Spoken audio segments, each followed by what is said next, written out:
Hello, hi, welcome, good afternoon, all. Thank you for coming out on a Saturday afternoon. I'm seeing a lot of attendees over here. It's being like a great experience coming again on this Saturday. Last Saturday was a great, exciting session on something exciting on AI.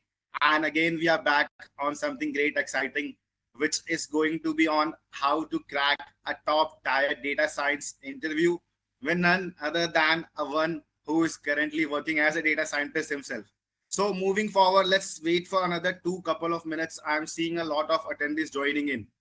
So just wait for them. Just I want the maximum to come in and then we will have to continue on this. So by the time I will just request everyone coming in that please say a hi and say that I am audible and I'm clear enough to give me that thing that I am okay to all of you. So just I'm seeing some responses on my chat boxes. Yeah, thank you there. Thank you, Jay. Yeah, it's me and I'm audible enough and we can continue forward this. So again, I'm welcoming all to this great session on how to crack a top tier data science interview. But moving forward, I will first like to introduce myself that I am Ritik. I am here to introduce my organization first, that is International Institute of Data Science and Technology. So we are coming up with the sessions on every Saturday on data science verticals, covering different topics. But before moving forward, I would like to tell something on IIDST first. So International Institute of Data Science and Technology starts its journey 3 years back in year 2021. So the main goal we have at that point of time to create some impact in the edtech industry. So before coming into the B2C segment, we were dealing into the B2B segment, that's the business to business vertical. So our giving that impact in that segment, and we were so proud that we have made approximately 5,000 plus career transition in the last 3 years. So getting that confidence, we have last year introduced our B2C segment, that's the business to consumer. And right now we are moving forward with that, expect to make a huge changes in the coming youth. And what we are making different over here is that we are not like putting all the efforts on the consumer to pay all the amount in one go. First, we want to give that experience to everybody to have a knowledge first, get their dream placements from me, and then definitely we will take that money back from you. So that is the main goal we are moving forward with as a dream from IIDST. So I know all are very excited to have interaction with one of my favorite data scientists coming with me. But before moving forward, just a housekeeping for everybody to please keep your mic on mute just to have a clear interaction with the mentors and my co-colleague who is going to share some inside details, what it takes to be there where he is. And after that as well, we will have a great Q&A session moving on, because I know this session is more about interactions. My attendees will have a lot of questions to answer. And last webinar also, Anirudh, you will listen that I get hundreds of questions from different people that why you ended on a shorter note. We have a lot to ask, but you also understand I cannot ask you to wait for 5-6 hours for me. But yeah, today I have a lot of questions to being asked from you and my attendees as well. And I'm hoping to be a great session around in the next 2 hours. So this is all from my side, just keeping that mic to Anirudh, and definitely he will give a lot of insights. And the next 2 hours will be a great learning experience for everybody who's joining in. Thank you guys. And now the mic goes to Anirudh. Thank you. Thanks a lot, Ritik. Hi, everyone. Good afternoon. Again, we meet this Saturday. And I'm really excited to take these sessions because this is also testing my mettle a lot in terms of doing the amount of research that I can to provide everything that that's required or that's expected of these sessions. So let me quickly introduce myself. I've been working at this company LinkedIn for past 4 years now. Previously, I worked as a data science consultant in a company called Mu Sigma, right? And over the course of 7 to 8 years, I've gained enough experience, I believe, in understanding how to crack these interviews.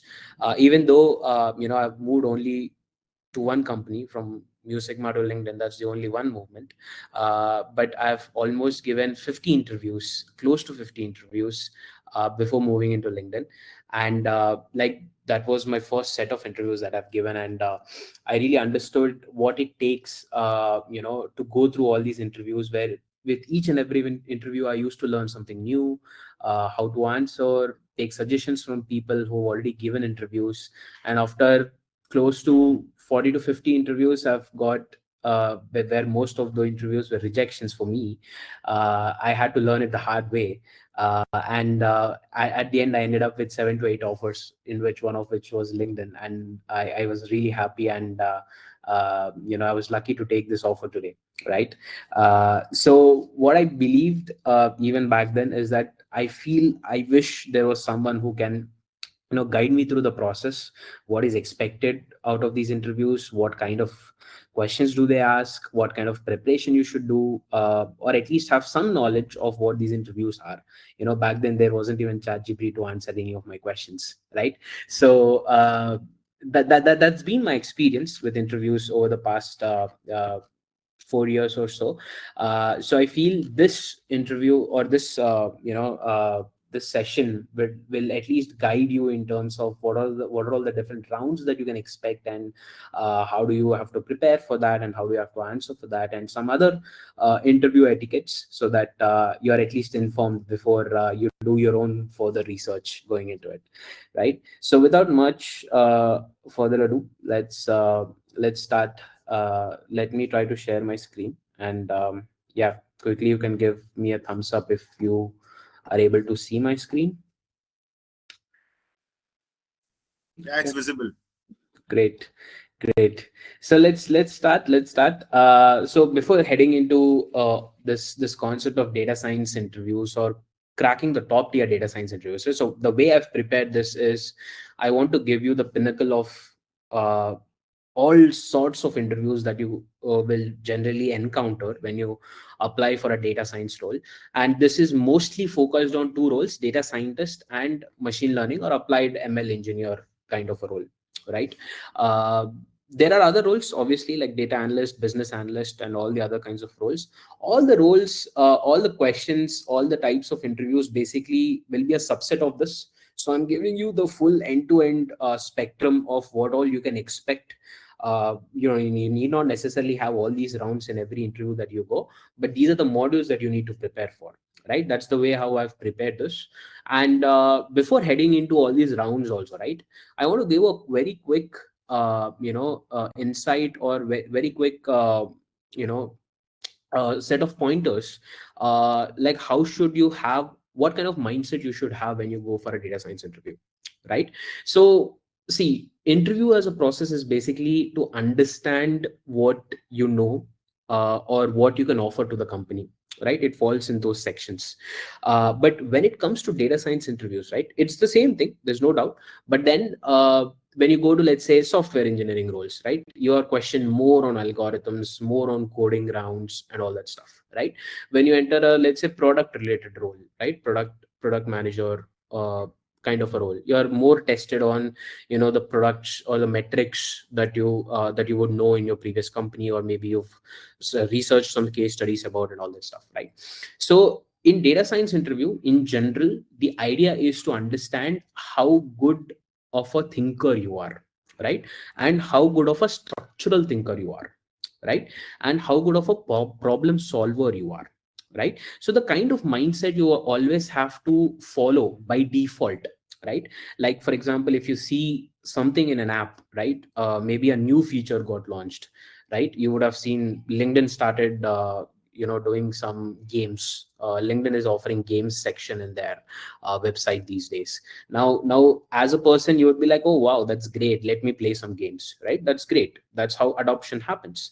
But as a data scientist or someone who's in this field, you always have to think, why did LinkedIn introduce this, right? What are the users of having games section in LinkedIn, right?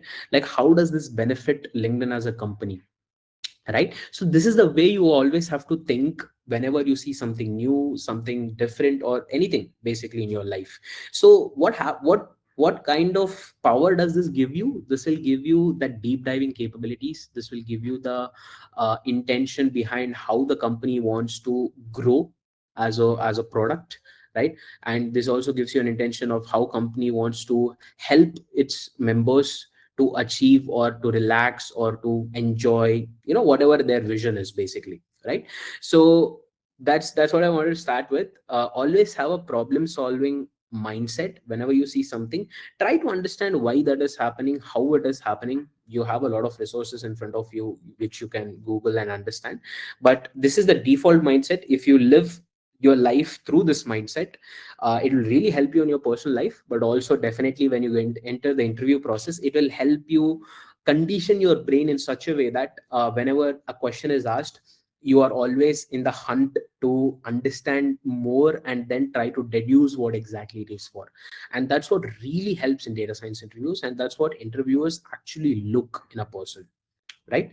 So with this disclaimer, let's get into the process.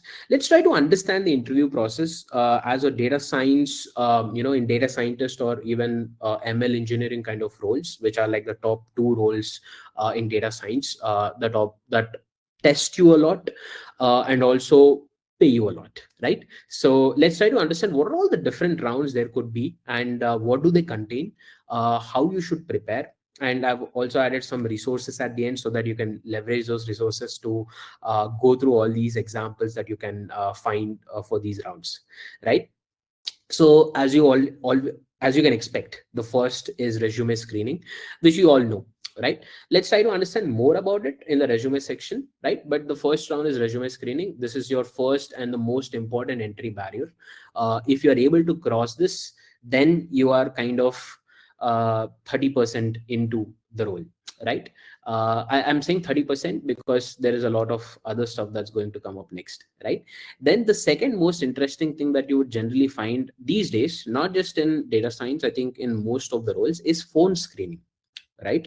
So basically what happens, right, as a company on the back end, when you have to when a candidate is appearing for an interview, and you see the rounds, right? You see programming round, you see case study round, you see statistics round, and all the other rounds.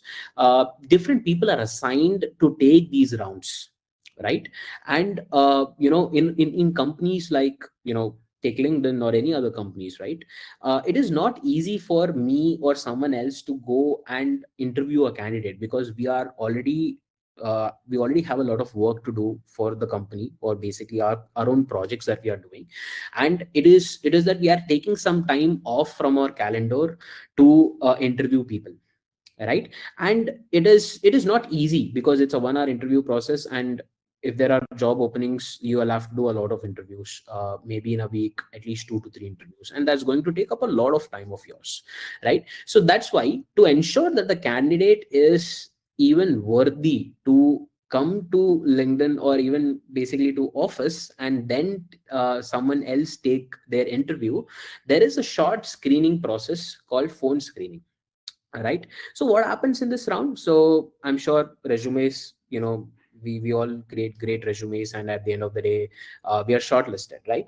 But we want to understand, as a company, we want to understand if this person is really into the role, or does this person really know what he or she has written in their resume, right? So that is where phone screening process comes in, where this mostly happens over a Zoom call, or or a Google call. You have Google calls and Zoom calls today. uh, Generally happens over that, and basically you're tested on all kinds of rounds during this time, roughly 1.5 hour kind of a round, where you'll be asked most basic questions and all that stuff, right? They want to see if you really know, if you really said what you know, right, on your resume.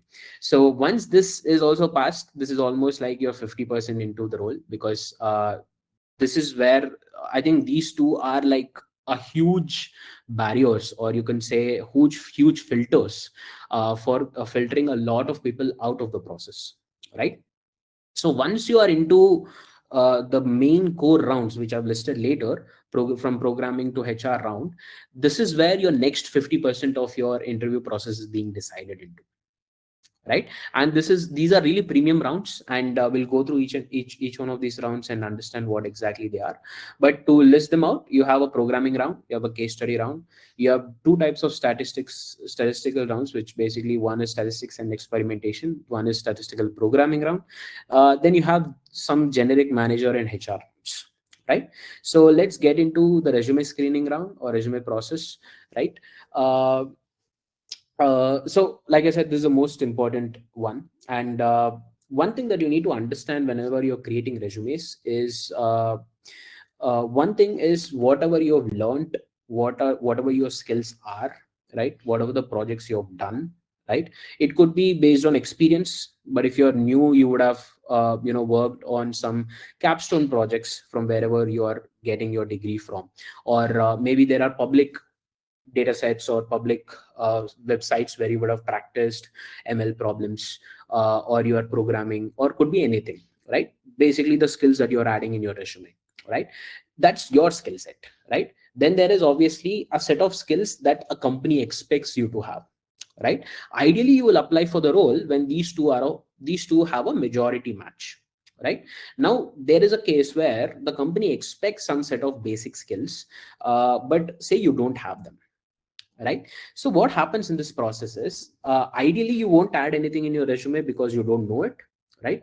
But there is something called ATS, applicant tracking system, right? It's kind of a screener, okay? And why does ATS system is in place, and what exactly it does is that it automatically identifies resumes which have a greater match of skills between the job description provided versus the resume that you have at hand, right? Now why do people do this? Because for a one single role, at least in top tier companies, you get thousands of resumes, right? And it's manually impossible for someone to go through all these resumes in a manual fashion, right? No one wants to spend their time just by going through these resumes, right? So there are automatic screeners. These are applicant tracking systems, or ATS screeners you generally call them as, and they try to identify what is the percentage match between your resume and the job description that they're expected, right? So the first and foremost thing that you need to remember is one resume does not fit for all companies, right? So I know you have a set of skills, you've perfected your set of skills, you have your projects that you have done, and obviously you can only send those projects or send that particular resume to every company, right?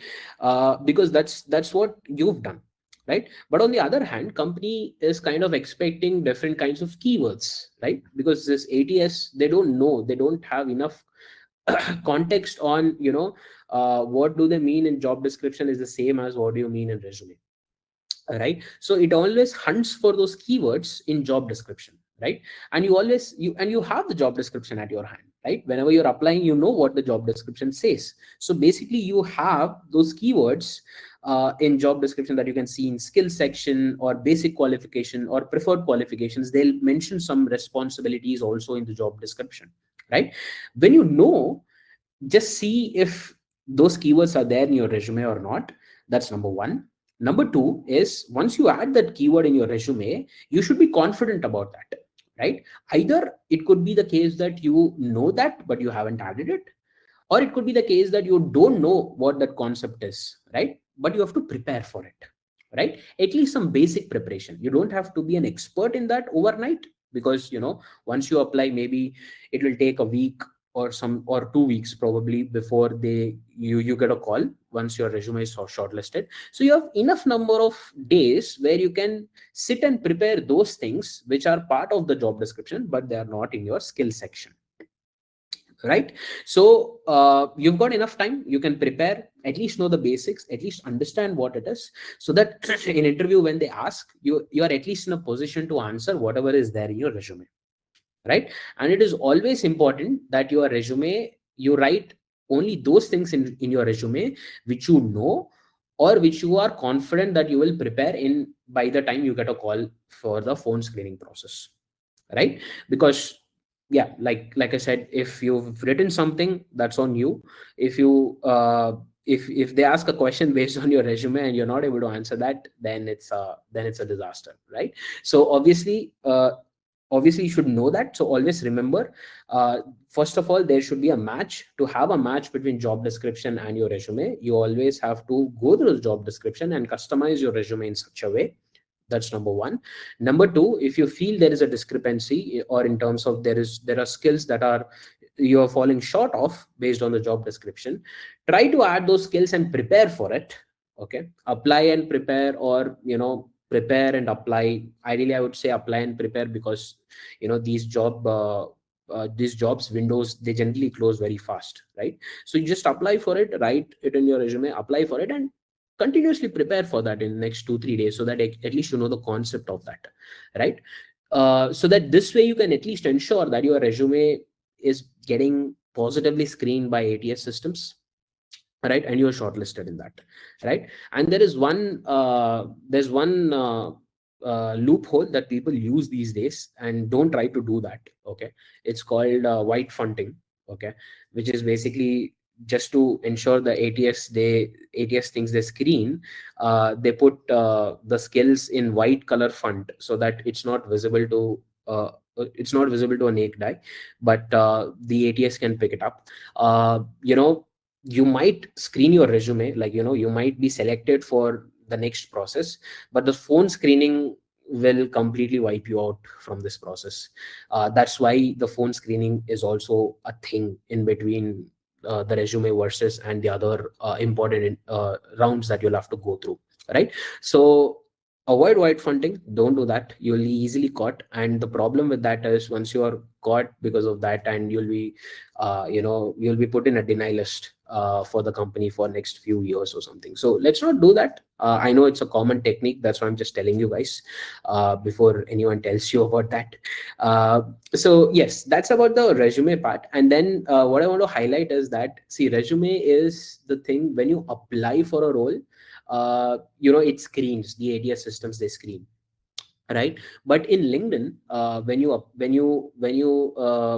a recruiter is looking for people, okay, uh, uh, when a recruiter has got a job and is looking for people for that particular job, a recruiter generally types these keywords in the search tool and looks for people who have those keywords in their LinkedIn profile, right? So your LinkedIn profile is as important as your resume at this point, right? So always maintain a parity between your resume and LinkedIn profile. Update both of them simultaneously as much as you can, so that whenever you are applying for a job, and if anyone is looking for a candidate for their job and they search, say, machine learning, and you have that in your profile, they will reach out to you with a job offer, right? So always maintain that, maintain LinkedIn profile as well. The third thing that I want to call out in resumes is, this is something that I've seen at least people not being able to put it together, is that when it comes to skills section, right, that is where most of the keywords lie, right? And generally people try to put all things together at one place, or divide them into different forms. Ideally, I would want to see them being divided into different forms, not for the ATS, because ATS, it doesn't matter for ATS, but for someone who's going through your resume during your interview process, once you are shortlisted, right? They would want to see what kind of skills or conceptual knowledge you have, right? And especially when it comes to data science field, you obviously have different sections. Generally, the way we divide these things is soft skills and hard skills, right? Soft skills is basically like, you're a team player, you're good with clients, you're good with communication, you're good at presentation, right? All these things are soft skills. The hard skills basically will be programming side of things, right?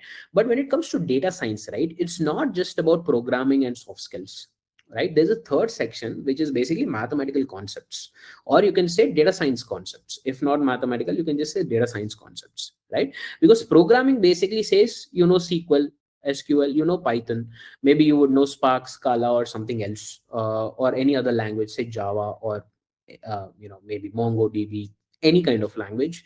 These are the core skills that you know as a programming expert. Okay, soft skills, yes, you would put it. But in data science interviews, they generally expect you to know some concepts like, classification, right? Or regression, neural networks, right? Experimentation, A/B testing, right? Or deep dive analysis, right? So there are different types of data science concepts, or processes which act as keywords, right, in the job description, or basically even for the ATS to check for, right? So I would personally put a section called data science concepts, or data science or mathematical concepts, something like that, and add all kinds of keywords there which you know of, obviously, right? like a regression. When I talk about regression, I'll write linear regression, I'll write multilinear regression, right?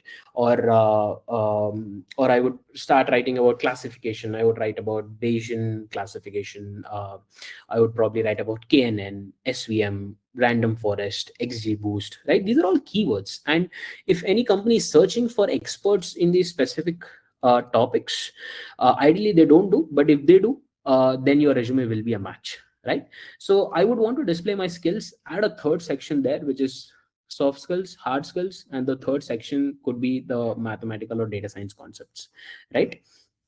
Now moving forward, so you will write your pitch at the top. You will have your summary where you write that you are a you're either an experienced candidate or you are new into the industry. So you've graduated from say IIDST, and you have this kind of experience. You write this at the top of the summary. Then you have skill section. You write the skill section.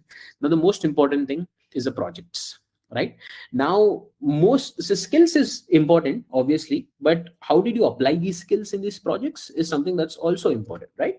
So generally what you do when you write about these projects in your resume, you write that, okay, if you're experienced candidate, you will write that I worked on this particular project where we've devised a prediction model that helps our customers identify something XYZ, right?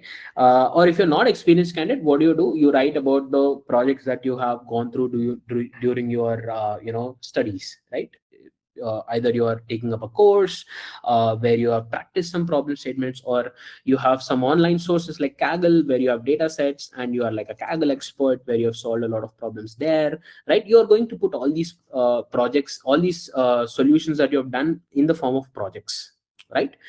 One thing I would want to highlight in this is, even if it's an experienced resume or even if it's a starter's resume, I wouldn't want to look at more than 3 projects under one header, right? For example, let's say you have experience in 2 different places as a data scientist, right? In one place, I would write 3 projects, top 3 projects, the best projects I've done, and I can remember them. And in the other experience, I'll write top 3 projects, right? If you are a new person who's entering into the field of data science with some studies or the courses that you have done basically, and you have done some capstone projects, I would probably limit it to maximum 5, not beyond 5. Okay. And I'll tell you the reason why. See, you could have done 100 different problems in your life, right? You could have solved a lot of problems, right? But you can't really put all these things on your resume, right? Why? Because simply there's no time for someone to go through all these things. Second, it's not easy for even you also to remember what you have done in all these 100 different projects, right? It is only important to show those top 3 projects that you have done the best. Okay. If you have more projects, you're welcome to put that in a GitHub link and add that GitHub link on the top of your resume as a link saying that, this is my GitHub profile. Go check out. I've done a lot of projects there. If you want to go through that, you can go through that, right? So that is one. But when it comes to resume, I would maximum have 3 per experience for an experienced candidate, and every experience they have hardly 3 projects, and those 3 could be your best projects that you have done, and the rest of the things you can put in GitHub. And for freshers, I would say maximum 5 would be enough. And always remember that whatever projects you're putting as your top projects, make sure they are the best projects, like best in terms of you've done a really good job in providing a solution for that, right? The second thing is you also remember what you've done and all the alternatives that you could have done, but you've decided that, okay, those alternatives don't work. That's why you've selected this final algorithm and you've put that through, right? These are very important in terms of understanding at least from the interviewer perspective, they would at least know that, okay, whatever you've put, and if I can ask questions on that, you are able to answer that, right? Or if I can ask any question like, why did you choose this process, why not that process, you should be able to answer that, right? That's how well informed you should be when it comes to this, right? So yeah, this is about the skills side of things and the project side of things. And the final part is, how do you write these things, right? Like I said just now, that you would write that this is my project, this is what I've done for my customer, I've done a prediction model. That won't cut it. Okay, so there is this format which is a very famous format called star format, right? And people generally follow the star format in terms during interviews when you want to talk about your project, right? It's always good if you put the project also in that way, right? uh, just give me a second. Sorry for the inconvenience. Let me share my screen back. Yeah, I think it's visible now, right? So this is the star format kind of a setup, right? The star format, what basically the way you will have to write the project also is that you'll have to write the situation, right? Now, the situation basically tells you why did you do the project in the first place, right? There should be some reason why did you do it. It's not because that you want to solve the problem you've done it. Okay, there should be a reason why the problem statement is there in the first place for the company. Even if it's a sample project that you are doing, it is important you to understand why you did it. If you are an experienced candidate, you know why you did it, because obviously it's a, in the company when you're doing a project, you know the problem, why the problem has occurred, and that's why you're doing this kind of a solution for that, right? For sample projects that you do in the capstone projects, you will have a problem statement. You're free to speculate, because obviously you do not have experience in this scenario. You're free to speculate why this problem statement has occurred, right? Or you can discuss it with someone and understand why of that particular problem you're trying to solve, right? The second thing is basically the task, and that basically tells you what you have done to solve the problem, right? Now in this part of the thing, once you've explained the problem statement, you're going to tell what exactly is the problem and what are you going to solve for, right? The why could be a broader thing, right? The why could be the case that we want to increase the revenue of the company. It could be as simple or as vague as that. Okay, the task will tell you by what means you want to improve that revenue, right? Either by selling product A, product B, or product C, or predicting the sales of product X that you want to sell, right? That's the task at hand that you've done, right? Now comes the action. Action is basically how did you solve this problem, right? So you have a problem statement reason, you have the exact problem at hand. You want to do, say, prediction or forecasting of sales of one particular product, and how you've done it. Here you're going to explain, you've used, say, a prediction model, or you've used a time series model, and what kind of model did you use, why did you use is something that you can put during, you can put it up for discussions, but what kind of model did you use, right? The details of that, right? And finally, the most important thing is the result, right?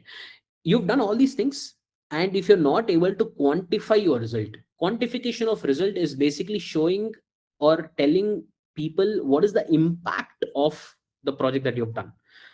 Okay, I've forecasted the sales for next 3 months. I forecasted that our sales go to 10,000 in the next 3 months, and we've achieved a sales of 99,000, 9,000, right? So your prediction was pretty close, right? There is a metric that you can put there. There is an error metric that you can put there, and you can show predicted sales versus actual sales and how close you are for that, right? In this scenario, the example that we are talking about.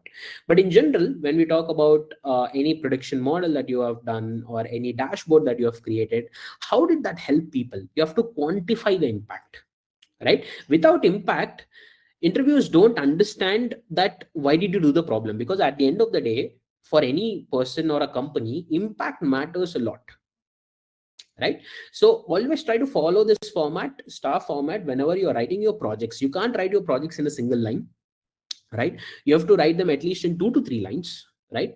Because there are 4 things that I'm asking you to write star form, right? So you'll have to write it in at least 2 to 3 lines, right? So that's also the reason why you should only have a max of 3 projects, because the moment you write these 3 projects, most of your resume page is going to get filled. And the most important thing is you can't have a resume which is more than 1 page, right?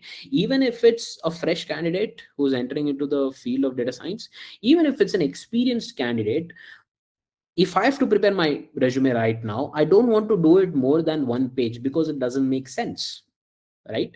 Like I said, I will keep my experience to the best projects that I have. I'll only put my top 3 projects and only put those projects which I can explain better. And rest of the things I'll put it in somewhere like in my personal profile or LinkedIn. I can put thousands of projects that I've done. No one cares, right? You can ask them to go through and look at my LinkedIn if you want to know more about me, right? But I don't want to have more than one page of resume because that kind of creates a resistance. And unless you are like 10 to 15 years experienced candidate, no one would prefer to look at a resume that's more than a page, right? So to fit all these things together in one page resume, you have to ensure you are putting the best projects only, and writing them in a star format, and adding a skill section, and adding a summary.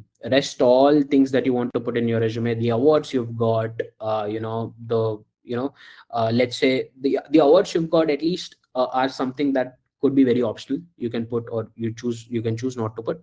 But for certain experienced candidates, you would have published some papers, you would have had some blogs that you've written online, right? Or you would have taken some sessions or courses to people, right? You can put those things in your resume. Apart from these things, nothing else matters. You don't have to write your personal details a lot. You don't have to write anything about what sports you are interested in, what games you are interested in. Not required. Okay, these are all very entry level resumes. When we were coming out of college, we used to write all these things. I also written. I'm no stranger to those things, right? So, but at this point doesn't make sense, right? At least for it, when you know that you're applying for a data science role, adding all these things doesn't make sense. If the interviewer is interested, they'll ask you what do you do in your free time and all that stuff. You can answer that, but it need not be part of your resume, right? I hope this is clear. Once this is done, let's get into the phone screening. Like I kind of explained what exactly phone screening process goes on, what exactly it is. Like it's a round in between resume screening and your main rounds that are going to come up, right? And an in-house expert, like someone, if I am interviewing, I'll go and take the phone screening round, where I'll try to assess the person on all the sites. So some of the things that I will try to assess would be the programming, some basic understanding of statistics. I'll give them a very small case study question, which they have to kind of explain, or help me understand what exactly that is, right? uh, could be related to some sort of deep dive capabilities. So deep dive capabilities, if I have to give a very quick example of that, I would say that these are very common questions though in data science interviews, where an interviewer will ask, I have a product, and the metric, I have a metric for one particular product, and the metric is being dipping since last few weeks, or the metric is consistently increasing since last few weeks, and I don't know why. Can you explain what could be happening there, right? So this will help interviewer understand if a metric is dropping, or if a metric is increasing or spiking, what kind of things you would see due to which this metric could spike or drop, right? So those are deep diving capabilities, basically trying to understand if you are able to deep dive into this abnormal activity that I'm saying that's happening since few weeks, is really organic thing, or is it really something problematic with our systems, or there is some tracking issue, or there is some an event that is happening in the world, which is an anomaly, right? So that is the deep diving capabilities, which this will be part of the case studies only in general. And some sort of ML questions, like do you know some basics about statistics or machine learning concepts, right? So some questions could be like, what is central limit theorem, right? Or what is a class imbalance problem, right? So it could be as simple questions as that, and this is basically to assess if you know what you have written in your resume, at least, right? The basics, or the basics of the upcoming rounds that are going to come, right? And the questions in this round are relatively simple. If you are not able to crack this, or if you're not able to, if you feel that this was a tough round, then the upcoming rounds will be even tougher. Okay, because ideally, since you only have 1 hour to assess on different capabilities, you end up asking some simple basic questions. So this is where an interviewer will understand if your basics are strong or not. Okay. So moving on, we'll get into the programming round, and this is the most interesting and important round that people have during data science interviews. This could be a data scientist interview, or could be an ML interview, ML engineer role kind of an interview. uh, Either ways, you are tested on the programming capabilities. Right now, there is a catch. Okay, let's try to understand generally what kind of programming language you're tested on. Right, like I said, uh, SQL is one of the most common programming database language that everyone expects in every company. There is no, what you call, there's no other way.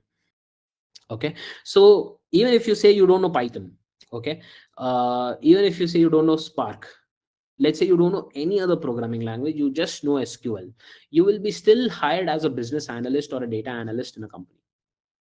Right, so, and it does not limit there. Even for data scientist role, machine learning engineer role, and if I have to tell you, in a lot of companies these days, if you're a product manager, right, product managers generally come from, say, an MBA background or a business background, right? They should also know SQL. Right, and in companies like Meta and even LinkedIn, and in a lot of companies, even product managers are able to code in SQL and pull their own data. Right, so that's the level of reach SQL has today, for everyone. So this is like a mandatory language. Okay, there's no other way.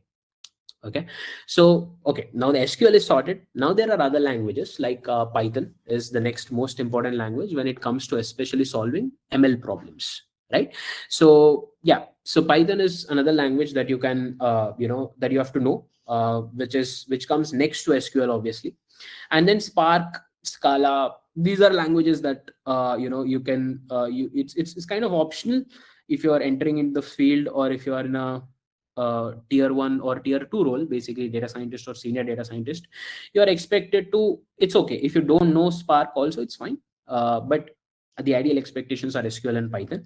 And what happens in this programming round is they won't test you specifically on these, most of the companies, they don't test you specifically on, say, SQL or Python or any other language.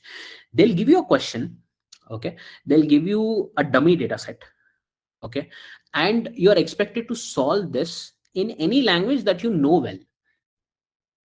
Okay, there's no hard and fast rule that you have to solve this in SQL only, or you have to solve this in Python only.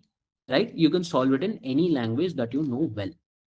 Okay, so most of the roles, say data scientist, data analyst, business analyst, any kind of role, people generally prefer SQL because that's the language that it's most easier to learn, less syntax to remember. There's hardly any syntax to remember in SQL when you compare it with Python relatively, right? And people choose SQL to write that, and it's fine, right? No one is expecting you to write a complicated code in Java or any other form, or even in Python for that sake, right? But when it comes to an ML engineer role, where your main work is reliant on building models and all, and obviously SQL may you can't build these things, so that's where you are tested on Python as well. So that's the only role, ML side of roles, where you are tested on Python as well, because as an ML engineer, you would have solved a lot of programming, statistical programming, these things. You would have built models, right? And you would have known Python. So that's why they test you, and they don't hold you against the syntax as well. Like if you get your syntax wrong, that maybe a space or a semicolon, it's fine, right? They don't really, those things don't really matter, right? It didn't matter since many years now. Right, now it doesn't even matter, because today you have Chat GPT, Gen AI, which can correct you. Right, there is Copilot integration in a lot of IDEs that we use today, Spider or Jupyter notebooks that we use today.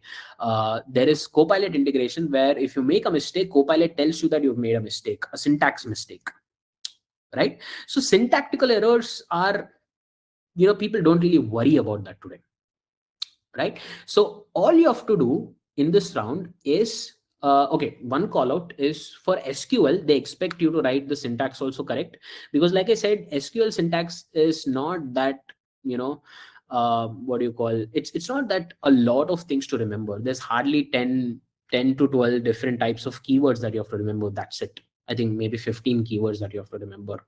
And if you've practiced SQL enough, you can easily remember, right? So I think only for SQL they expect syntax also, because since it is easy, you can at least do that kind of a mindset it is.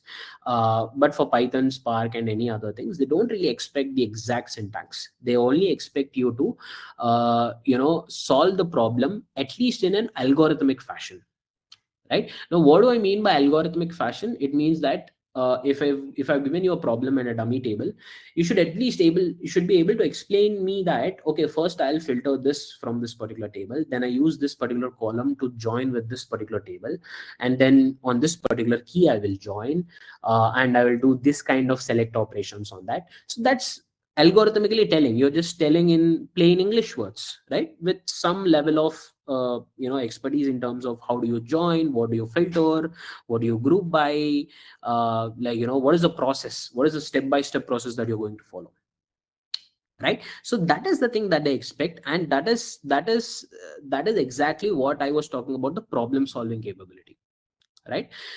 Here you're doing the same, they're expecting the same thing, the problem solving capability of yours by a programming language, via a programming language, right? So yeah, so that's more about this programming language round. You can choose any language you want. Most of the people choose SQL. It's always good to learn SQL and Python both for data science, because only then you'll cut a lot of roles across data science roles that are available in a company. Spark is optional, you're free to learn, but then at the end of the day, if you know SQL and Python, you can always convert those codes into Spark Scala codes using GenAI. Okay. And the other thing that you need to remember here is syntax is not a great problem, but for SQL you have to remember the syntax because it's easier. For Python you don't have to, it's fine, but you have to algorithmically at least be able to deduce or put the problem statement properly, right? And the final thing is that this round lasts for generally 1 hour or 1 hour 15 minutes or so. One thing that I've observed during my when I take interviews, or when I've also attended interviews, some mistakes that I have also done is I took a lot of time to solve one problem, and it is not generally considered as a good practice, right? So generally what happens is, what during any interview process, it depends on the interviewer, but generally they start with a simple problem to see if you're able to solve that or not. Then they'll go to some medium difficulty, then the hard difficulty kind of problems, right? This is a general process, not necessary that everyone has to follow this, but this is a general process. If in the first question, which is an easier question, you take 30 minutes to solve that, just because you don't want the next question to come, or you would want to close this interview in 2 questions, that's not going to cut. Because for an interviewer, there'll also be guidelines that what is the average time that you will have to solve this problem for you to be selected, right? So if you're taking, say, for an easy problem, the ideal time is say 10 minutes, you should be able to solve, but you're taking 30 minutes, then that's a red flag. Okay, so you'll have to remember that as well. You are expected to at least solve more than 3 questions during this round. That's how fast you have to come up with a solution during that time. And yeah, there'll always be additional questions that the interviewer asks during this time, which is fine, but you should be able to solve at least 2 to 3 questions during this round. That sorry, that will give you more score in terms of proceeding, or uh, becoming, or getting selected in this round, or getting a yes from this round at least, right?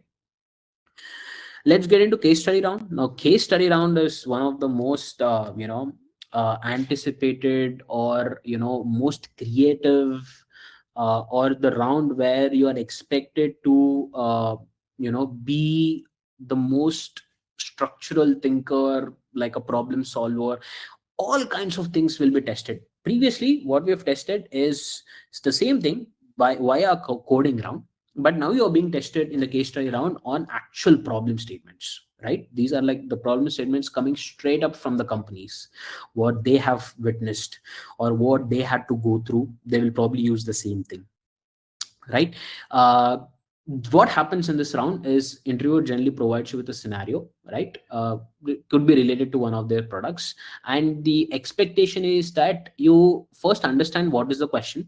If you're not able to understand the question better, you ask more questions, right? Often, most often I see that people don't ask questions during case study round. They just, if let's take the example question, right? How would you evaluate YouTube's video recommendations? If this is the question that was asked, right, you will say that, okay, I will evaluate YouTube's recommendation based on the videos have been suggested. So you started giving the answer, but that's not the expectation that an interviewer has when they ask you this question, because this is not a detailed question. It just says, how would you evaluate YouTube's video recommendations, right? You are supposed to ask more questions to get some clarity on what exactly the interviewer is asking, right? Probably you would ask, what do you mean by recommendations? It could be as simple as that, right? It's okay if you don't know, okay? Because when you enter, so since YouTube is something that it's easier to understand or relate to, there could you could be appearing to companies where probably you don't really have the grasp of their product, right?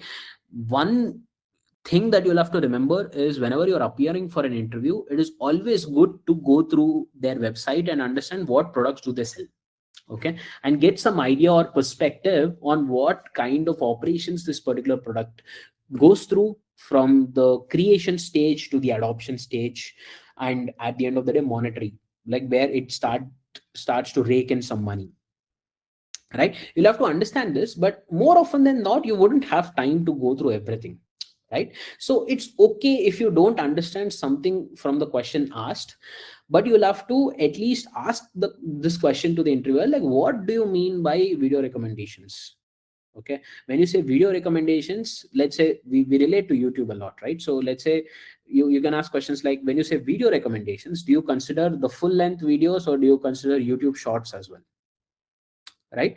So these are the questions that you need to understand, like, that you need to ask, so that you get a clarity, and also the interviewer can assess you that, okay, you are trying to, you know the ecosystem, you're trying to keep things aside, you're asking some specific things, so I'm giving you those answers. So now you're making the problem statement a little clear in your mind by asking these questions, and then you start applying the solution that you are thinking about it, right? There could be other questions, like, you see, determine whether adding a feature identical to Instagram stories Facebook is a good idea, right? We all know that Facebook also have stories today, right? So this question would have asked probably when Facebook, there were no story feature on Facebook, it was there on Instagram, and the question was, what if we add the same thing to Facebook? How would that help the company, right? Or like I said, like I was talking about the deep diving capabilities part, one question could be like, looking at our weekly metrics, you see a slow decrease in average number of comments per user from January to March. Why might the average number of comments per user be decreasing, and what metrics would you look into, right? So to give some idea on these kinds of questions, or to give some clarity on what exactly you are expected during this time, it is always, whenever there's a case study round, it is always about a particular metric, or you will have to create a metric, right? Now creating a metric is not something of a humongous task. If you understand the problem, you know what metric you should look at for that problem to be a successful, or what metric you should have, which you have to evaluate, okay, if it is going up or down, is something that what matters in the case study round, right? So you always look at that success metric or KPI, key performance indicator, KPI, right?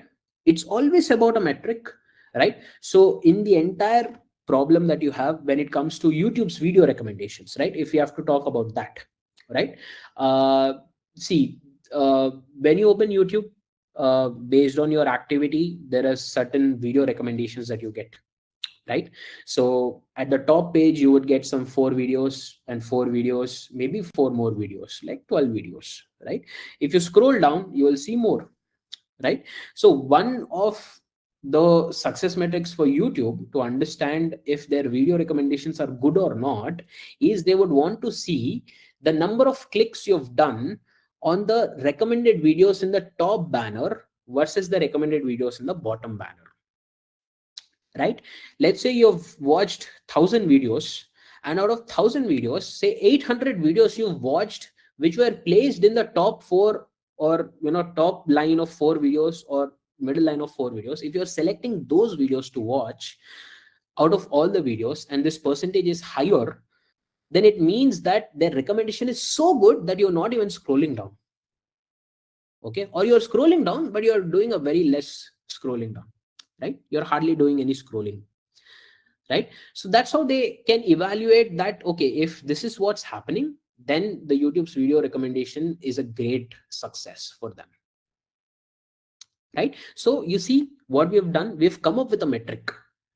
Okay, how did we do that? Because we know what YouTube is, because we understand what exactly recommendation is, and we know recommendations are placed at the top and the rest of the recommendations are placed in the bottom, right? Unless you go and search and open a video on YouTube, that's a different case. You'll have to filter out those cases in your clicks. That's one edge case that you have to call out during this discussion, that if I'm searching something specific, then there's no recommendation kind of available there, right? Even there is a recommendation there. If you search something, there'll be a list of videos that come up, and the top recommended video, or the video that's on the top, if you're clicking that, then the recommendation ranking is also good. If you're searching for a video, right? Obviously, if you search for a song, there could be a lot of versions of that songs. People have put those in the titles, but they'll have to show you the original video of that particular song link at the top, right? That's how they know that you're looking for that, right? So this is how. So it's more important, it's most important that you understand what is the success metric and KPI.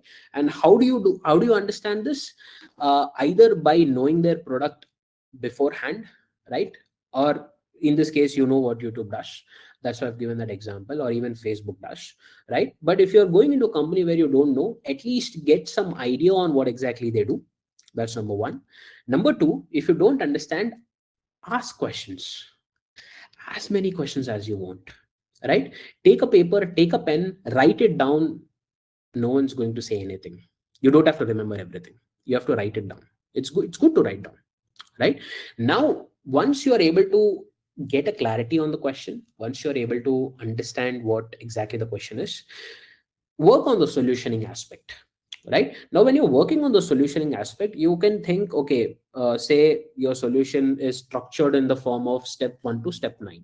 Okay, when you're thinking, it's sometimes it's a possibility that you think step 8 first, because that's easier solution to put through, or you think step 7 first, or step 6 first, right?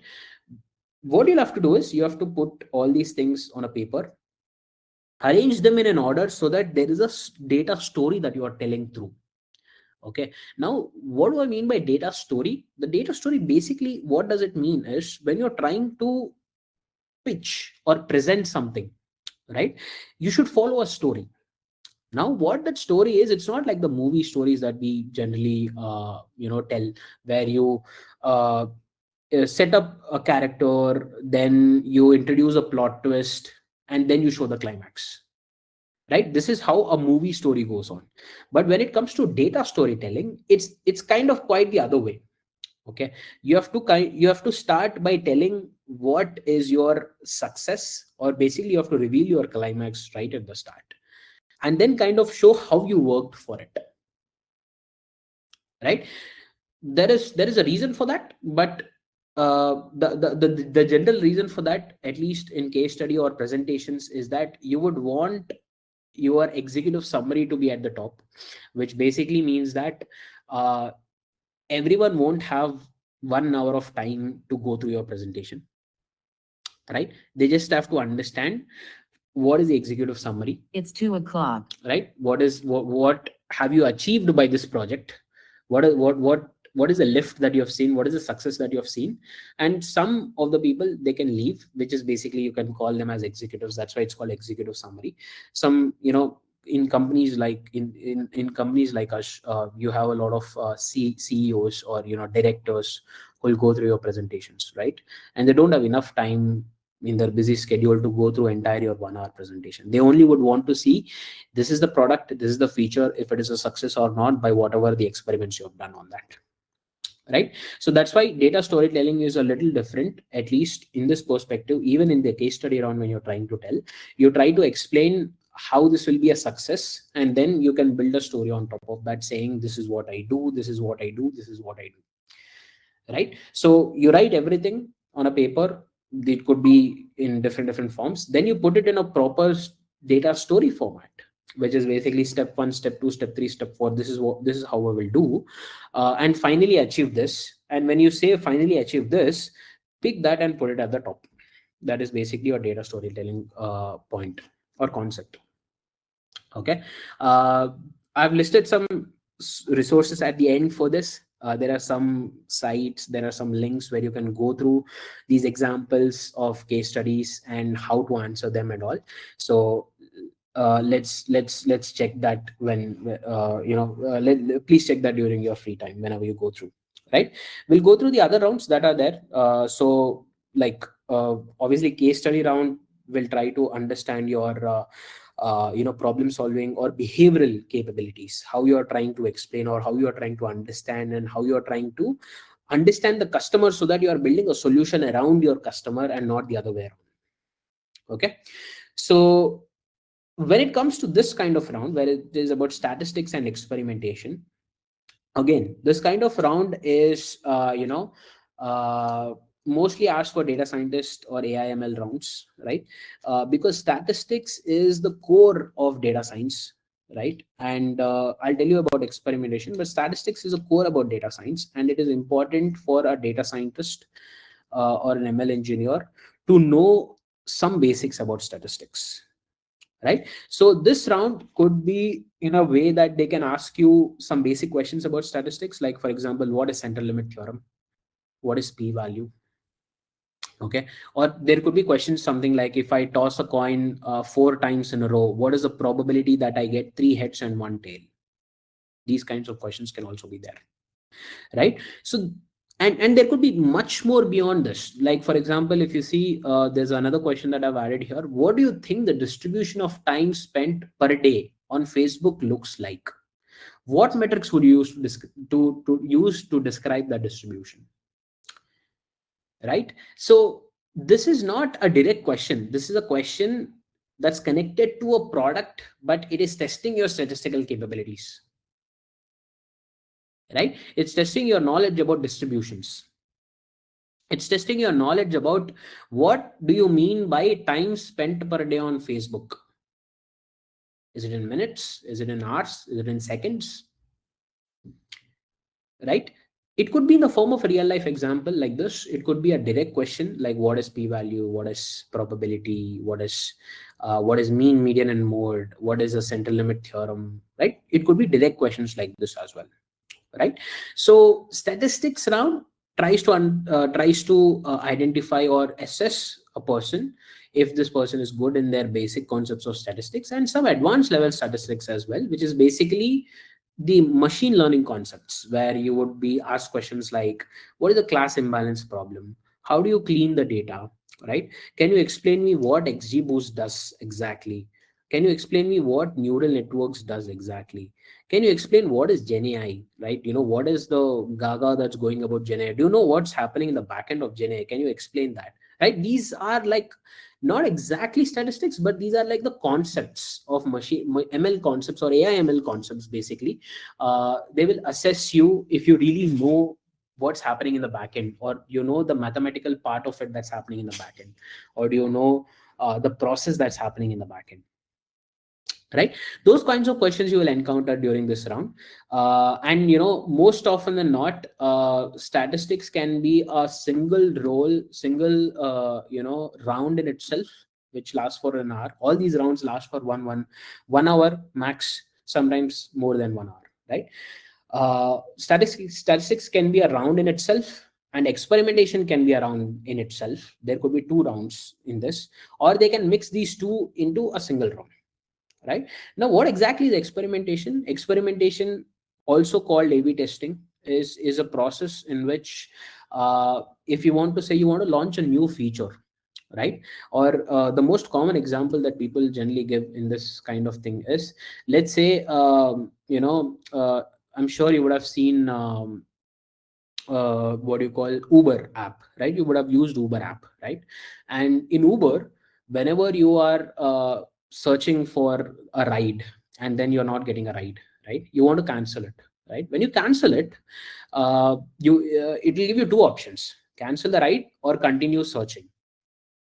Okay, now the color on these buttons is what's it's interesting, right? Because Uber follows a color palette, okay, which is black and white mostly, right? uh, the kind of color they put on cancel the ride is kind of a white color, and the kind of color they put on continue searching is a black color. Okay, and the way you use the app, or you are trained, or your brain is trained, you click on the black button by default if you're not thinking. For example, right, if you are unconsciously doing something, because obviously you would be thinking about something, and then you're booking a cab, and then you're talking to someone, and then you're not getting a ride. When you click on cancel, you get to show two options, one, both of them as different colors, and most often than not, you click on that which benefits the company, which is continue searching, right? You'll have to wait for a while to click on cancel. Why this is happening? Because they're creating an environment in such a way that you would want to they would want you to continue searching for the cab. They don't want you to click cancel and go to another app to search for a cab. They don't want to lose you as a customer. Okay, that's why they've changed the color. Okay, now, how do they experiment this? How do they know that by default you're going to click on continue searching? Unconsciously, at least. Consciously, you would obviously click canceling the cab, right? Unconsciously, how do you think they have done this color changing thing, right? This is where the experimentation comes into place, right?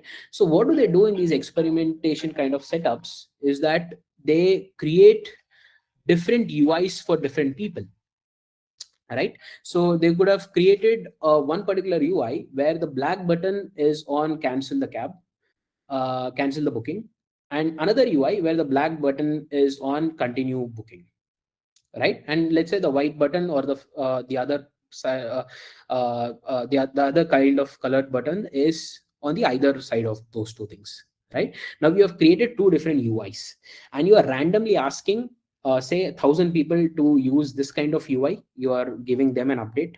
You are giving these 1,000 people an update, software update, where the color is different, right? And you want to test how many times people have clicked on the black button here and here. Okay, and if you see, there is a significant amount of continuing the cab bookings on the side where the black button was provided on the continue cab bookings wala variation or the version. You will know that, okay, so people are unconsciously clicking on this a lot, which is benefiting me, so I would release this feature to everyone. Okay, so what I've done in this scenario, I've created two versions, version A, version B. That's why it's called A/B testing, right? In general, you create two versions. There are multi versions also you can create, right? So you created two versions, and you are experimenting how the button usage is happening and how it's benefiting my company, right? So this way you are able to create an ecosystem where, even where, let's say, the unconsciously selecting button is, even though it's very low, you still are getting some amount from that, which is obviously a good lift for your company's revenue, right? So this kinds of experiment setup, the experiment design, right? And what is the success metric that I have to put in this? Like, what will be my success metric? Is it the number of clicks? In this case, the experiment that we are talking, it's about number of clicks, right? And a bigger success metric is how many of them clicked on cancel but still continued booking the cab, right? That's also a success metric. Now, out of all these things, how many of them continued clicking on continue looking for a cab and got a cab, right? So you see how this is going. You're getting metrics in the entire funnel. This is, you basically call this as a funnel, right? So you're kind of getting all these metrics. You see from here clicking the button to finishing the cab ride, what is the journey that two different versions A and B have gone through, and what benefits me the most, right? That's what experimentation is, right? And experimentation is the most sought after skill. Designing an experiment, right, and testing the experiment and providing a experimentation readout, right, is the most sought after skill for a data scientist, or even an ML engineer as well, but mostly for data scientist, right? So there could be a whole different round on experimentation, or this could be merged with the statistics round, depending on what the company would want. Okay, there are some sources for experimentation also at the end, so you can go through them, right? Let's quickly go through the last two segments and we'll open it for Q&A, right? So there is this is again the most important round, and this round is, you call it statistical programming round, and this round is generally for both data scientists and ML engineers, right? And mostly for ML engineers, this is like the must go through round, right? For data scientists, not necessarily. It is often asked, often not, right? For other roles, business analyst and all, you won't have this particular round. But let's try to understand what exactly this round is, right? So remember, we are talking about ML solutioning, right? Where basically you have a data set, you have a problem statement, you would build some models on top of that, right? And you will evaluate the models. You will pick accuracy, precision, recall, F1 score, all these metrics you put, and finally you say that, you know, my project is a success or not, depending on how improved model I've created, how unbiased or a great model I've created for my predictions or forecasts, right?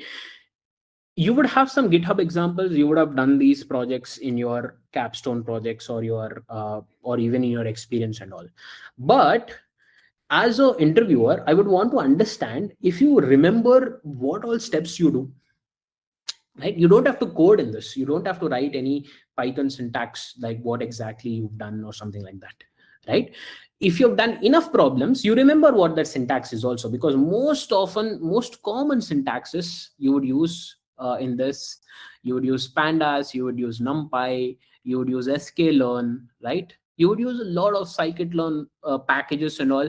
If you've done enough, you would know all these things, right? But they don't expect you to know much about that, but they expect you to at least provide them an algorithmic way. Like we've talked about the programming round, where we've talked about SQL, Python. You can use any language to solve the problem.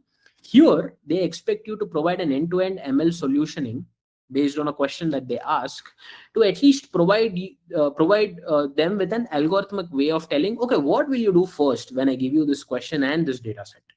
Okay. Or it could be the case that they will give you a question and they'll ask you to assume the data set also, right? You can voice your assumptions. You will say, okay, I'm guessing my data set would look like this, I'm guessing my data set would have these columns, right? This is how you can assume your data set also. Sometimes they will give you a simple dummy data set to work with. Okay, so the ultimate aim for this round is to understand if you're able to provide or build an ML model just by talking through the problem statement and the data set that you're assuming or you have, right? You are expected to explain sorry, are expected to explain what kind of data you would like in this case, right? This is basically assuming a data set, or if they give you a data set, that's also fine, right? How do you clean the data, right? So there is this process of exploratory data analysis that you do before building a model, which is basically you identify missing values, you identify outliers, you identify inconsistencies in the data, right? You do some level of feature selection processes, right? So you have to explain all these things, like what do you do, first step, what do you do once you load the data in Python, what do you do, right?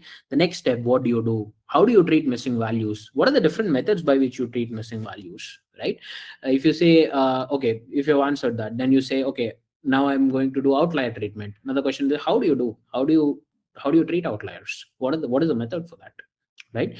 Now then after that they say, okay, you say that, okay, now I want to do feature elimination or feature extraction, right? Both are one the same in a different way, right? A feature selection could be the same, all three are the same things, right? Now they'll ask you, what are the methods that you employ for feature selection, right? What is the best method for feature selection, or what is the easiest or fastest method for feature selection, right?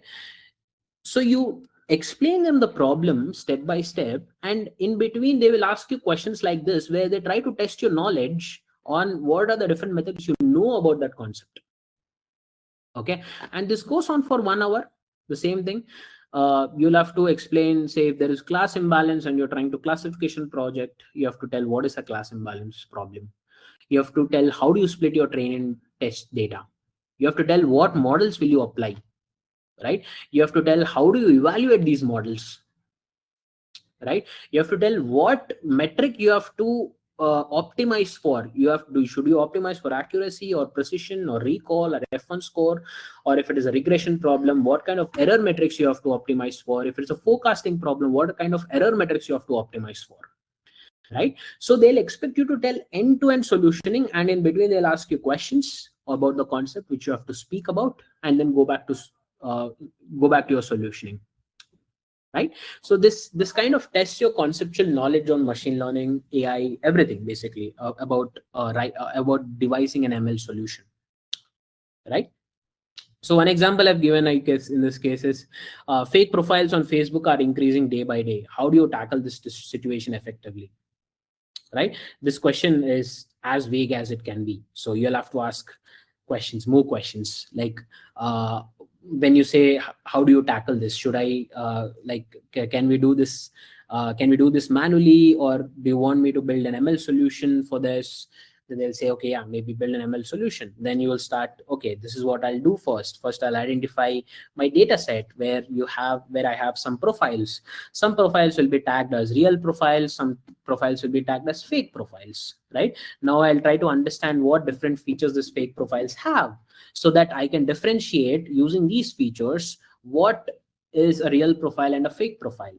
So tomorrow, if there is a new profile that's coming in, I'll put my model on that to see if it classifies it as a real profile or a fake profile, right? That's how you have to start solving the problem, right? And there's a statistical round, and basically this is where most of the technical interview questions end, right? Some companies, they do ask questions on Excel, right? I don't think any company is asking at this point anymore on Excel, at least, because back when I interviewed, a lot of companies used to ask questions on Excel, but I don't think anyone's doing that right now. There could be rounds on Tableau, right? And now there's nothing much where they ask you to say, tell how Tableau works and all that stuff. It's more about how will you build a dashboard, or in terms of, it's more about conceptual. Like for example, if they say, I need an executive dashboard of all the operations that go in my company, right? Then you'll have to think about, say, okay, I'll have this kind of a page in Tableau. At the top, I will show revenue, I'll show profit, I'll show what is the loss or cashback that we have given, or discounts that we have given, right? Then I'll show the number of sales. Then I'll show top regions where the sales are coming from, right? Then I'll show what are the top products from which my sales are coming from. Then I'll show my top products which are working, or the bottom products which are working really bad, right? So this is also, you're creating a story in the form of a dashboard, where you're saying these are the dashboard cards I will put in my Tableau, so that you can see a structured approach right from top to bottom. And as a CEO of the company, I should be able to clearly understand what's exactly going in my company with a single dashboard, or a 2-3 pages of dashboard at least, right? So that kind of questions will come up generally, Tableau rounds. And I don't see any more kind of rounds beyond these things in most of the top tier companies at least, right? And this is where our technical rounds end. right? And the final one is the manager and HR round. And there are certain things that you need to remember in this round. It's obviously HR round, you already know, where basically the questions will be more about what is your salary, what is the expected compensation, what is your notice period currently, when are you ready to join our company, some background verifications they do, they'll ask you some phone numbers about some people who can vouch for you and all that stuff, right? It's a general HR round that everyone will go through. But there's also a manager round, or a hiring manager round, it's generally called as. And in most of the top tier companies, what exactly goes through in this round is they will test if you are really a good fit in terms of our company's culture and values. Okay. And they will also test if you have that enough rigor or aspiration to become a star performer in the team going down the line, right? Or they will also check if you are really passionate about joining my company or not. Okay, by asking different kinds of questions, right? It will be mostly casual questions, right? But yeah, my hiring manager round will be about that. And sometimes hiring manager round can also be about the some of the previous rounds you've already gone through. Okay, so for example, say you've gone through 4 rounds till now, and say you didn't really perform on say case study round, for example. Okay, see, this hiring manager round, the hiring manager will again ask you a different case study to see if you're able to solve that, or to see what is your thought process going on. Okay, so if any round is a bad round, hiring manager round would include that round which you didn't really probably perform well. They will try to reiterate from a hiring manager perspective to see if you are a really if the feedback that they've got on that round is appropriate or not, right? And one thing I want to call out for a hiring manager round is that this round could be a make or break round for your entire interview process, right? Because hiring manager generally means that you end up in their team if you get selected, right? So a hiring manager should have a good positive impact during this round, also based on the feedback that the manager gets on the previous rounds, right? And in this round they expect you to be like mostly like you are looking for this role for a longer period of time, and finally you are happy to get into this role. Or you are like, if they ask any questions, like for example, say what are your future plans, right? They expect you to say that maybe you want to grow in this role in this company, right? Because they are investing in you, so they expect you to stick around for a longer period of time, right? So that is where the hiring manager round comes in, where they assess you on the company's culture, values, and your intention of, do you want to stay or do you want to leave the company soon, or are you using this company's offer to leverage for another company. They all kind of test in all these things, right? So that's why it's a make or break round. If the hiring manager is not satisfied by your answers or your behavior or your could be anything, attitude or anything, this could be a make or break round, right? So this is the most important round, I would say, in terms of behavior kind of a assessment. Yeah, the other all things are more into core concepts of data science and all that stuff, right? And I've provided some general guidelines. I'm sure you all know about this, but I just want to call it out, like dress well, speak well, prepare well. Like preparation is the only key to success. There's no other way, right? So there are some resources attached, so go through those resources, understand the questions, understand how to answer, prepare on the products, prepare on the company, understand the company when you're attending, right? You obviously don't want to invest a lot of time. Like when I said I interviewed for 40 companies, right? I didn't prepare to understand every company, right? I would prepare for those companies where I would know that I would want a job for sure, right? Like the top tier companies. That's why we are calling them as top tier companies. Like if I have to go and give an interview for Facebook or say Meta or Google or any other company, right? I would want to know more about that company, the role, the kind of job that they do, so that I can fit in really well right from the interview process itself, right? So preparation on that level is really, really important, right? Be confident, and confidence generally comes from preparation, and also trying to be less anxious during interview.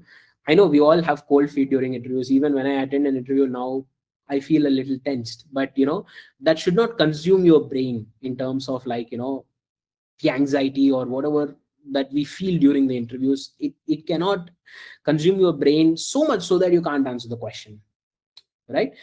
And the one more important thing that these days is very important is make sure you're doing less controversial talks. I know we all have opinions about all the things that are going on in the world right now.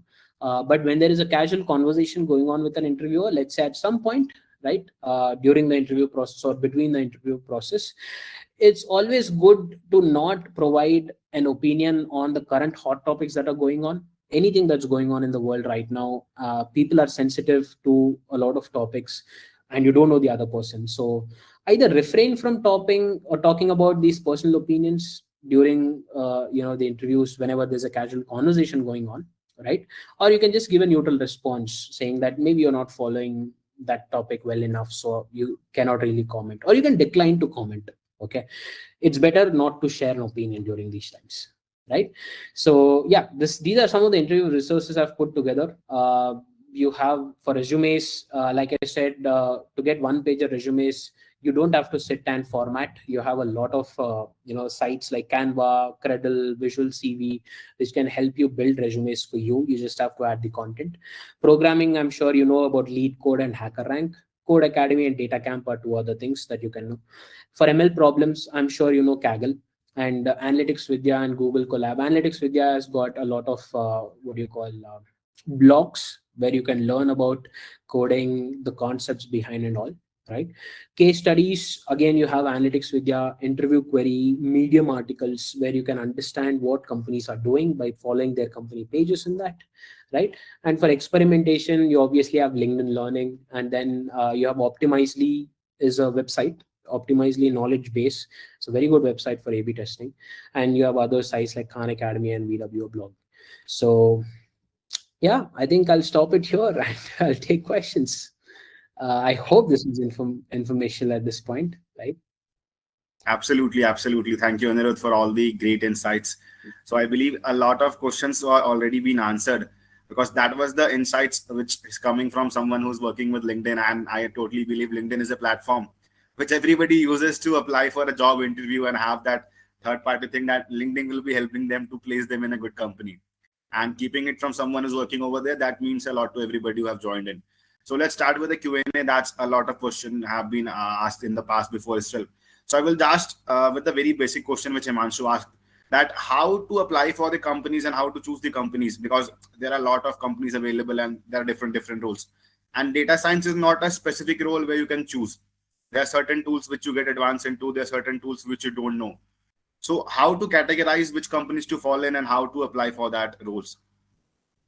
See, this is a very subjective question. Okay, so let me try to answer it in a way where it's helpful for every, let's say, at least every step of your life, at least, right?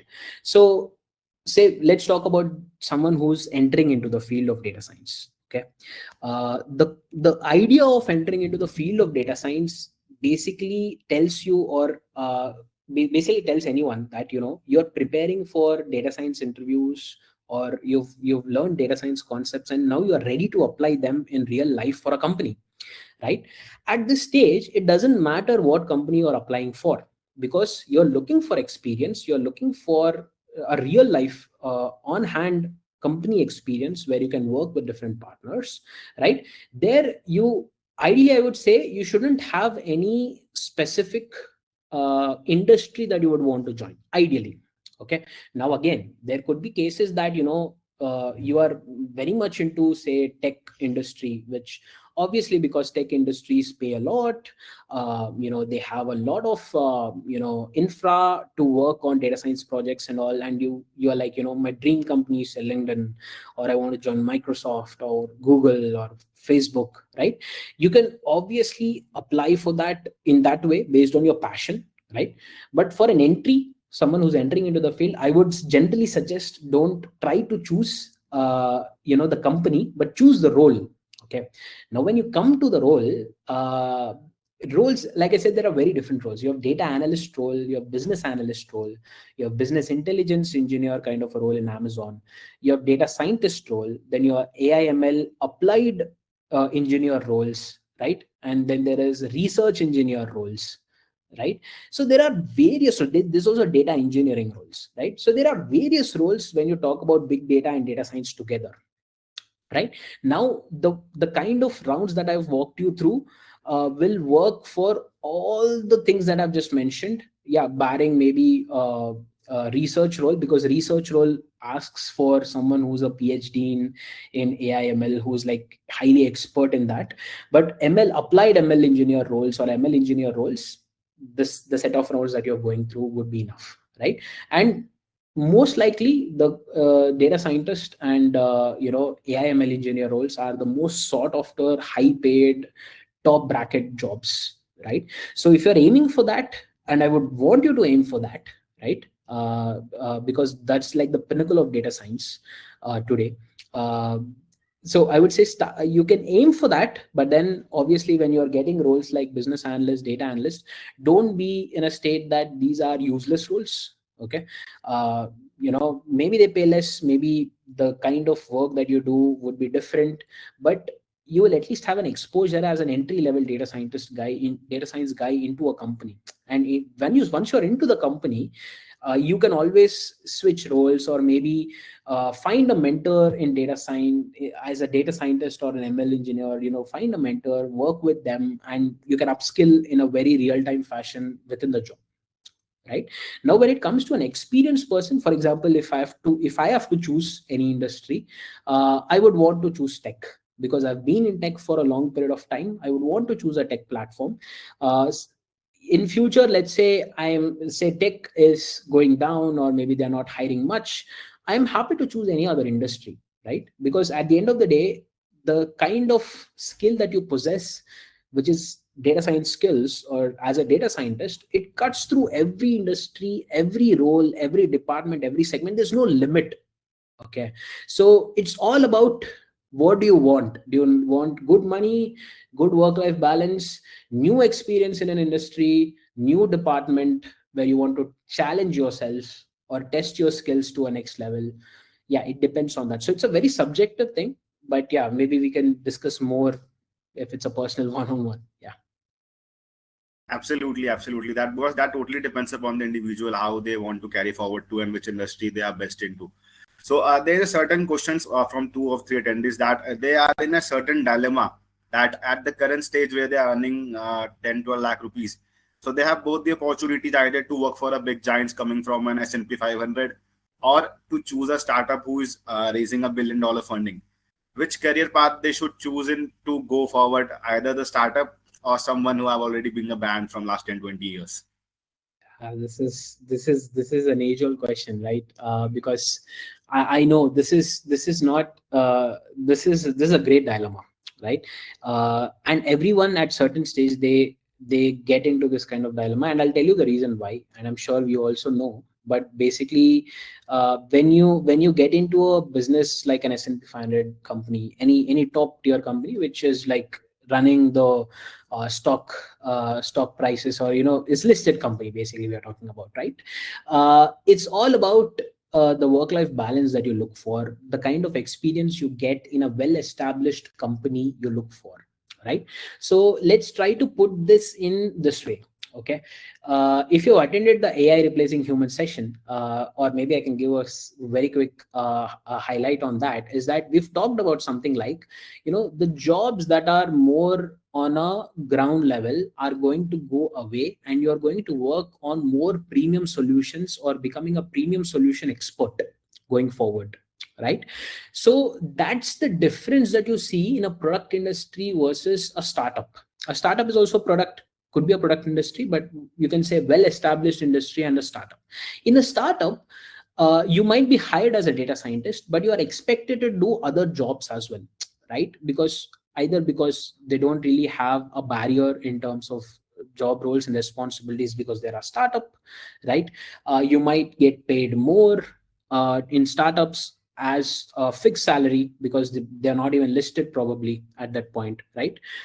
So your maybe fixed salary will be high, your responsibilities are high. There's no, I wouldn't say no, but general expectation is there's hardly any work-life balance, right? There is so there'll be a lot of fires every time that you have to put off. You'll have to work on weekends, right? But you have to see the pros and cons, right? Here you're getting high salary, high experience, huge learning curve at the cost of your time, your work-life balance, and there's no proper clarity between what you are supposed to do versus what you're not, right?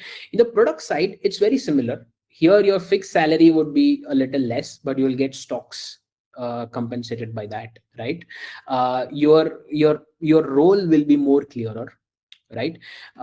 You need not necessarily work on weekends, right? You will have a good work life balance, at least because it's an established company. There is a set process in place, right? So in well established companies, like I said, the basic processes are kind of automated already. So you will work on premium solutioning, which is basically you would want to be at that stage in future when, supposedly AI takes over the world. Okay. uh, but when you go to a startup, you learn everything from scratch, right? And what one more difference that I can tell between these two is when you are in a startup, you learn everything from scratch. So even if everything collapses tomorrow, you can still perform your job because you've learned everything from scratch. But when you start in a product company as your career, there are automated platforms, everything ready at your disposal, and you're using them. If they're not there, you don't know how to do it. Okay. So that's one of the cons of working in well established companies where there are set processes in place. But this is a balance that you have to take, right? If you're young, if you are, ready to conquer the world, startup is a great place to start your career, or even a consultancy company, I would say. Startup and consultancies are a great place to start. But I think over time, when you grow into your career and when you're at my stage, maybe you would want some peace and some bandwidth for you. So that's when you can choose a product company, right? Absolutely, that totally depends that at what stage of career you are into and how you want to take it forward to. So yeah, there are certain questions because maximum of the candidates who join in this course itself are coming from a non-tech, which we discussed in the first webinar itself. So they are into certain dilemma that they are asking me, Ritik, what is the procedure, like you being into LinkedIn and you being certain interviews as well. So as an interviewer, what opportunity you give to a non-tech guy in comparison to a tech guy, and what extra is it needed to be done in the resume or in their project so that they can get a considerable chance compared to the one who have been into the industry in the past? Yes. Okay, I'll try to answer this in two ways. One, let's try to talk about tech versus non-tech. Then let's talk about at what stage we are going to take them, right? So when you talk about tech versus non-tech, right, it's a concept of the past at this point, right? If you haven't heard about this already, the world is moving towards something called skill-based jobs, right? So these jobs don't necessarily, or most of the data science ML jobs do fall in that category, right? These jobs don't necessarily ask you if you're coming from a computer science background, or if you are coming from say BSc computers or MSc, something, anything related to computers, because obviously we deal with laptops and coding, programming, building slides and all that stuff, right? They don't expect you from there. They expect you to have that skill. Okay. Now that skill you can acquire from any organization, any course, any program that you're going through, right? So it's purely skill based jobs these are, right? uh, so you are equally important in the eyes of the company if you have the same set of skills a computer science engineer guy might have. Okay. And you have to prove that by solving more and more problems. Like I said, preparation, right? If you want to show that you're good at programming, like this interview sources have provided, or in the sources that are provided, or you can go through this practicing, get some badges from SQL, HackerRank, all these cases, and then showcase in your resume. If you want to show that you're good at ML solutioning, pick up Kaggle problems, solve them, put it in GitHub, show the GitHub link, right? So preparation and understanding of the concept is what matters the most. Okay, so there's no tech non-tech scenario. And I can give you this example because I myself don't come from computer science background. I hardly coded before I joined my job, right? So I'm from instrumentation background, and I have a lot of people who came from biotechnical background and even chemical engineering background, where they hardly know anything about coding, right? And they are data scientists and managers today in the company that I work for, right? So there's no that deviation right now between, there's no that differentiation between tech and non-tech. Now the question comes, at what point of entry you will see these people entering into this field? And obviously it's going to be entry roles. Okay, as a data scientist, and entry roles doesn't mean that they're small jobs or something. You are getting a great entry into a company as a data scientist. It's a very huge thing, right? As a data scientist with 0 to 2 years of experience, that's the bracket where you see non-tech people entering into the role, getting some familiarity with the company processes, applying the skills, understanding how your work is being transferred into a profit for the company, and then you pivoting there. From there you're pivoting into a job where you are getting, say, more experience, and you're going into the job as an experienced data science guy. Okay, so I hope this clears. I hope this clears the question, but yeah, I can follow up if there's anything additional to that. Yeah, absolutely. This is a point of discussion because no matter how much we confirm on this and no matter how much other things are available, definitely there is a question in mind of every non-tech guy that coming from a BCom B or any other background, how I'm that much capable so that I can compete with IIT guy. But that is for the institute has been made for us, and that is the journey we want to create forward to. This is a deep question which I have in mind, which I have in the mail yesterday from one of my candidates. That he told me, Ritik, I am working with HSBC right now as a AVP with a salary of 55 lakh rupees. So, and he joined my course. So he have just one thing, Ritik, you talked me about the interviews and placements. So what will be better for me, either to continue with a finance background or to work with an investment bank or international bank, or I should move with the flow and move to a tech company where they're working on AI ML. So where should I see myself in a much better role in terms of money and growth? I think we've tried to address this question in the last discussion as well, right? To an extent, right? Okay, let's try to revisit that mindset, because I know, you know, see, I'll tell you something very interesting. Okay, it's not just related to this question, but let's try to understand what has been happening since many years in the world of jobs, if when you consider jobs as one particular category, versus what's going to happen right now, right? So I remember we discussed how there were jobs, and then people were doing, like, they were working printing press for their entire life, only to see that the printing business is reduced to hardly a 1% job today with the advancements that we have, right? You've seen people working on, building or manufacturing dresses with different designs. Now you see printed dresses directly coming without a lot of work on, you have a plain background and you're just printing on top of that, right? So the way market is changing today, and the rate at which it is changing today, data science was a hot topic till from 2016, and probably it will be a hot topic for, say, next 10 years, right?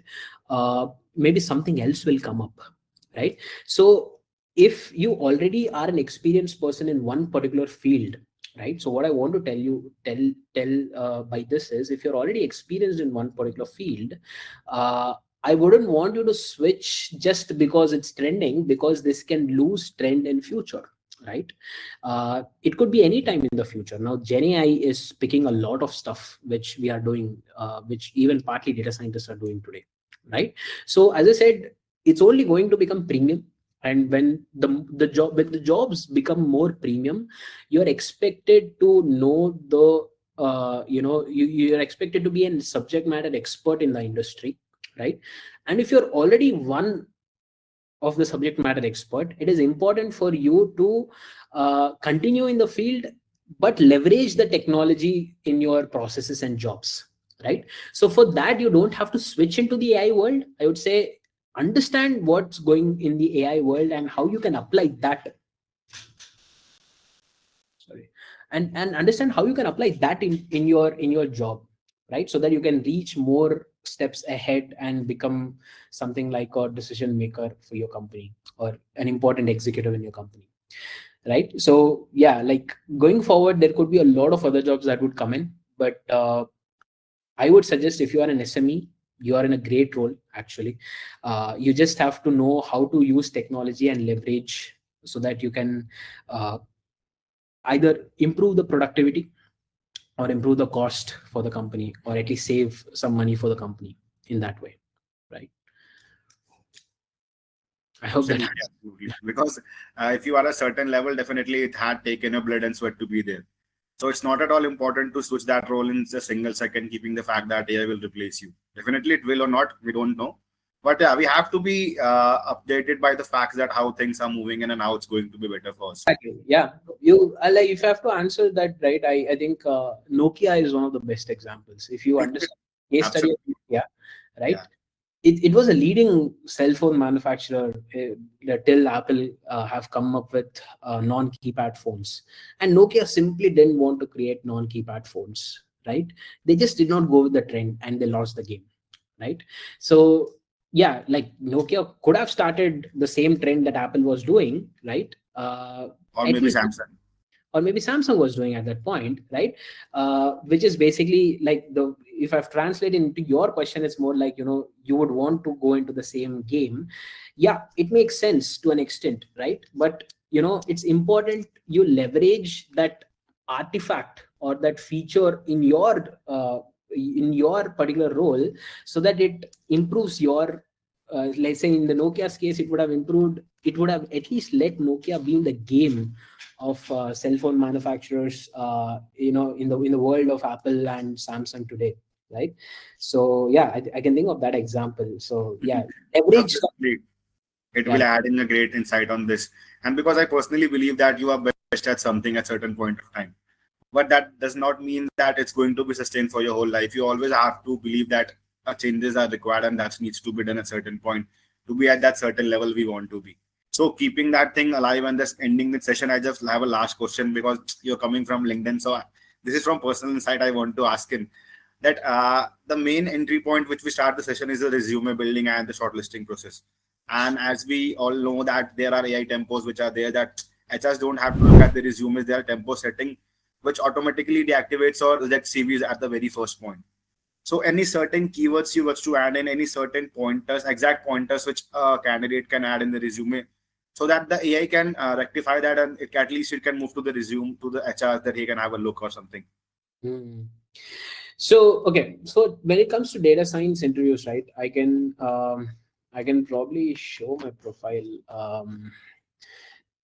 We can yeah, maybe we can take a quick 5 minutes and I'll try to show what exactly you need to have something Sure. on your profile that would make more sense at this point. If you can see my screen, I think you can, right? See, certain things that are important in when you're trying to at least put it on LinkedIn profile is that you are you know, this thing, the headline under your name. This is where you would want to ensure that you know, you have uh, your call out. Like currently I'm calling the current role and data science mentor, but if you're looking for role, you can write something like looking out for DS roles in this section, so that whenever someone's going through your profile, you should be able to see that, right?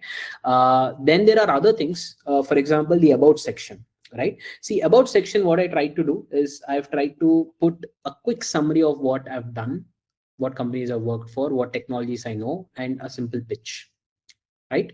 Then you have then you obviously have some featured section, right? I think in featured section you can add the post or your achievements in the featured place, right?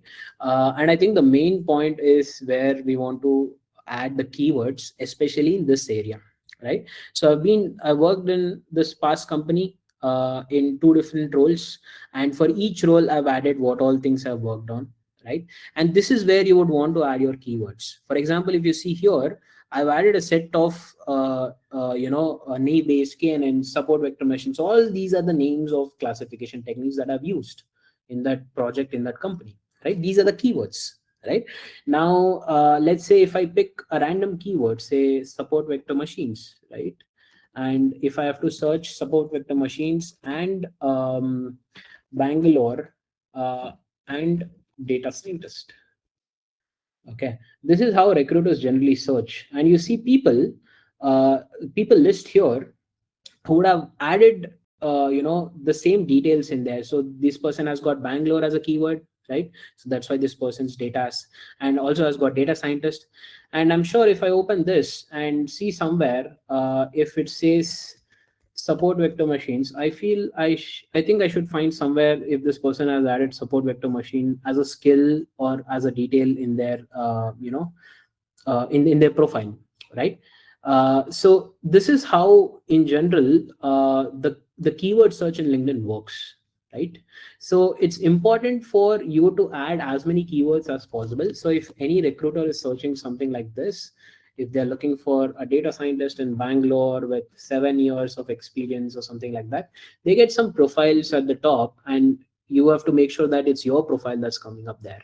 For that, you need to have more keywords, right?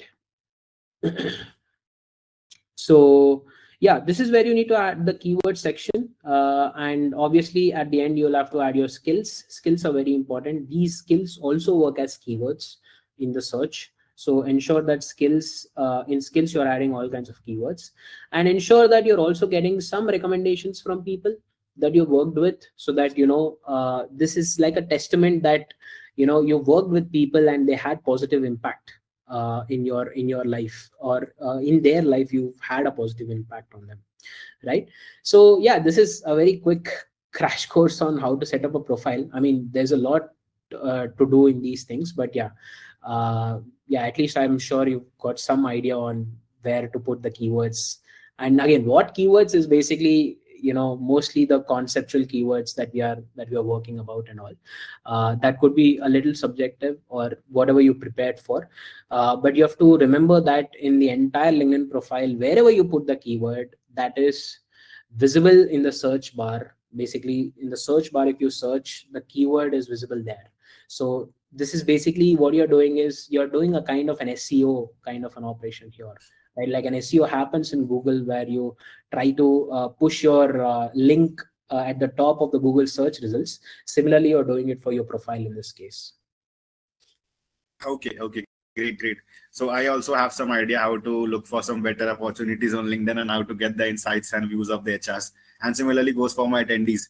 So the last question I want to take, and I want to take in myself, that how IIDST is helping us to crack that interviews. So as you all are seeing that we have been arranging this webinars for all of you, just to give insights on LinkedIn, LinkedIn insights, interviews, AI. So many more webinars are coming in the next weeks as well. And as IIDST, as we have promised in the very beginning, that we are risking our money on the fact that first we will place you, first we will get the dream job of all the learners who have joined in, and then we will vouch our money back, because that's something which will be much more valuable and good. So we have a great insights in the market right now. We have been dealing with more than 500 plus corporates for valuable placements, and that is the confidence we believe in, and looking forward for all the joinees to come along and join the further courses and make some changes in their world. So that is all we want to conclude on this session, that how to crack a top tier data science interview. Anything else, Anirudh, we want to add in, or just we want to conclude on? I think it's I hope it was very information session for you guys. Yeah, if you have any more questions, yeah, just shoot it to Ritvik and maybe we can take it up offline or somewhere. Yeah. Absolutely. If anything else adds up on, I will add Anirudh LinkedIn over there. You can connect with him itself. He's always available to have the words. Next Saturday is also available with us. So definitely we'll have some more questions to add on. So I believe that was a great insight sessions coming up on, and it was a learning experience to all of us. So thank you for everyone coming out on Saturday afternoon. It means a lot. Cherish a lot. Cheers. Bye. Have a very great day. Happy weekends. Have a great day, guys. Bye-bye.